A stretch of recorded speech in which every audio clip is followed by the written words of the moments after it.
লেফটটা 18, রাইটটা 7। কমে গেলি একটু, হ্যাঁ?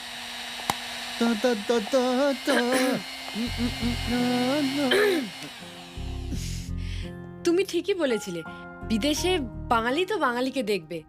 এই ধরো তোমার কোনো জিনিসের দরকার হলো, মানে ধরো ময়দা শেষ হয়ে গেছে, বা রেস্টুরেন্টের দরজা আটকাতে গিয়ে দেখলে চাবি লাগছে না, তাহলে কিন্তু আমাকে বলবে। বাহ বাহ বাহ বাহ, একটা জিনিস দেখলাম, তোমরা মেয়েরা না হেভি স্মার্ট হও। সরাসরি বললেই তো হয় যে দরজায় তালা লাগছে না, অত ঘুরিয়ে পেঁচিয়ে বলার কি আছে গঙ্গাপুরী? তো তুমিও তো সোজাসুজি বলতে পারতে যে তোমার নুন লাগবে, অত ঘুরিয়ে পেঁচিয়ে বলার কি আছে হনুমান? নাও, ভাবছিলাম হরদার পার্বতীদের মধ্যে যাই হোক, আমরা নিজেদের মধ্যে আর ঝগড়া করব না, নাকি? হ্যাঁ মানে আমরা